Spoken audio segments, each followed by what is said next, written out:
دنیا کا ایک اہم تجارتی مرکز۔ آج 21 ستمبر ہے۔ ہمارے میزبان یاسر بھائی مولوی شاہ نواز رکن الدین ندوی ہمارے ہم عمر، قریبی اور مخلص دوست، فیاضی اور دریا دلی میں طاق، ہنس مکھ اور خوش مزاج، تجارت کے مقصد سے یہیں مقیم ہیں۔ اور بھائی عبدالباسط خطیب ہمارے دوست، مولوی عتیق خطیب کے برادر عزیز اور میرے بھائی فیصل کے خاص رفیق، یہ بھی کئی مہینوں سے یہیں مقیم ہے۔ اس سے قبل گوانزوں میں تھے، سخی بھی ہیں، مہمان نواز بھی، خوش عیش بھی، خوش مزاج بھی، آج ہمارے رہنما ہیں۔ سب سے پہلے یہاں کے ایک مشہور تجارتی کمپلیکس کا رخ کیا جس کا نام فیوٹن مارکیٹ ہے۔ نام تو پہلے سے سن رکھا تھا، مگر آج آنکھوں سے دیکھا تو جو سنا تھا اس سے بڑھ کر پایا۔ اس کی امتیازی خصوصیت دکانوں کی غیر معمولی تعداد اور 4-5 کلومیٹر پر پھیلا ہوا اس کا رقبہ ہے۔ 200-300 دکانیں ہمیں زیادہ لگتی ہیں، مگر آج آنکھوں کے سامنے ایک ایسا لق و دق بازار ہے جو تا حد نگاہ، بلکہ یوں کہیے کہ نگاہوں سے ماورا ہے۔ یہاں 1 لاکھ سے زائد دکانیں ایک ہی جگہ، ایک ہی کمپلیکس میں ہیں۔ شاید اسے دنیا کے سب سے بڑے تجارتی مراکز میں شمار کیا جائے۔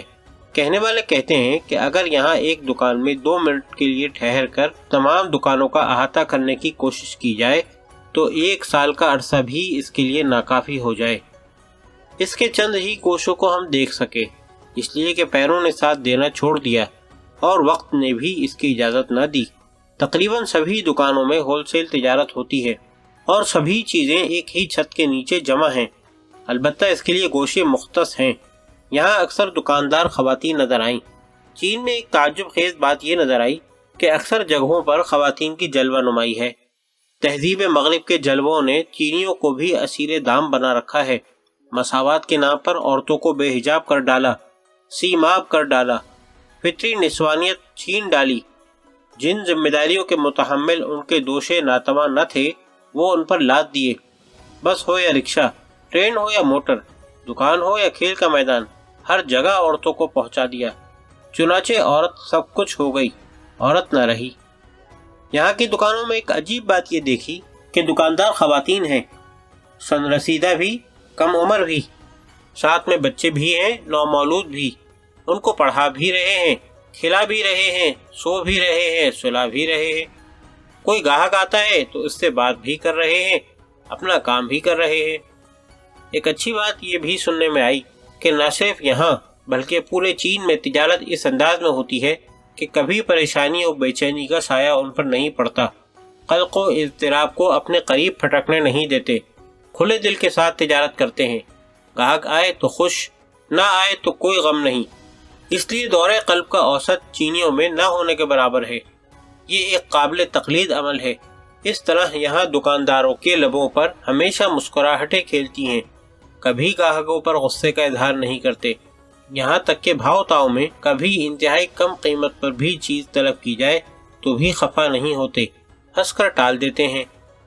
یہ بھی اہل چین کی ایک اچھی عادت ہے جو ہمارے ملک کے پس منظر میں نایاب نہیں تو کامیاب ضرور ہے۔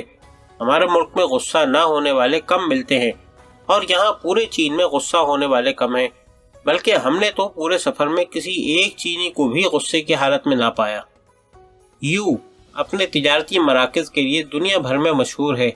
یہاں ایک خاصے کی چیز شام کے وقت لگنے والے خصوصی بازار ہیں جو نائٹ مارکیٹ کے نام سے مشہور ہے۔ یہاں کم قیمت پر کافی کام کی چیزیں مل جاتی ہیں۔ دن بھر آفس اور دیگر جگہوں پر کام کرنے والے حضرات شام کے وقت یہاں دکانیں لگا کر دوہرا فائدہ حاصل کرنے کی کوشش کرتے ہیں۔ ان بازاروں کی رونق صرف شام کو ہے۔ دن میں اگر یہاں سے کسی کا گزر ہو جائے تو پہچاننا بھی مشکل ہو جائے کہ یہی جگہ ہے جہاں سے شام میں اس کا گزر ہوا تھا۔ یہیں ہمارے ایک دوست مولوی نسیم الریاض بستوی ندوی سے بھی ملاقات ہوئی جو یہاں تجارت کر رہے ہیں۔ ہمارے درجہ علمیت کے بھی ساتھی رہے اور فضیلت کے بھی۔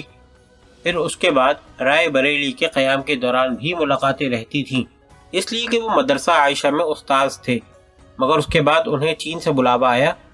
پہلے تو امامت کے مقصد سے آئے اور اب تجارت کا پیشہ اختیار کیے ہوئے ہیں۔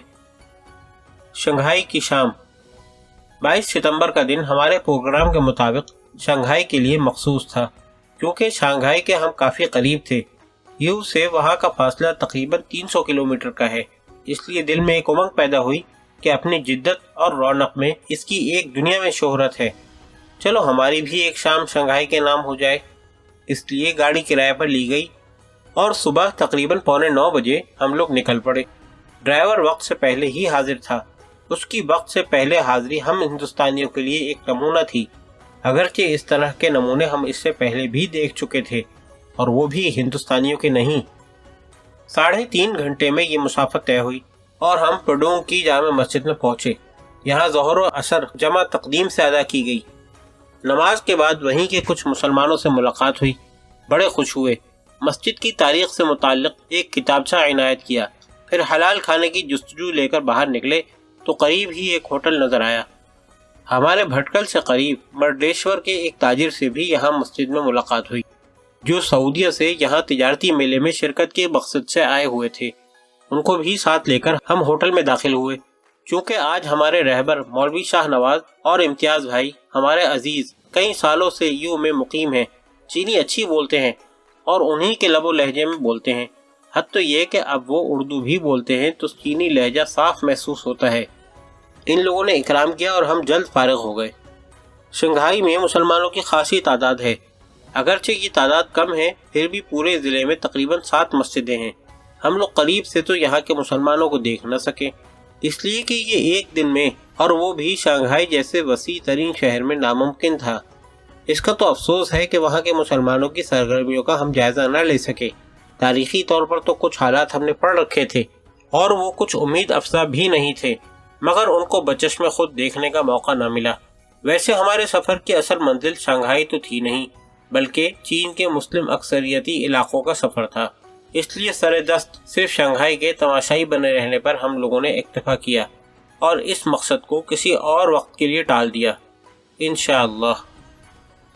آبادی کے اعتبار سے شنگھائی اس وقت دنیا کے سب سے بڑے شہر کے طور پر ابھر رہا ہے۔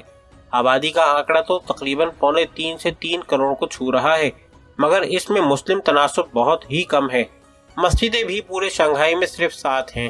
البتہ مسلمانوں کے مسائل کے حل کے لیے ایک ثقافتی تنظیم چائنا کلچرل ایسوسی ایشن ہے، جو سرکار کی منشا کے مطابق کام کرتی ہے۔ مسلمانوں کو قومی دھارے میں شامل کرنے کے لیے اسے قائم کیا گیا ہے۔ تاریخی طور پر بعض ادوار میں اس کا موقف بھی کچھ متنازع رہا ہے، جس کا کچھ تذکرہ ڈاکٹر عبید اللہ فہد فلاحی نے اپنے سفر نامہ دیوارِ چین کے سائے میں کیا ہے، اور آج بھی دینی حلقہ اس کی سرگرمیوں کو تحفظات کے ساتھ ہی دیکھتا ہے۔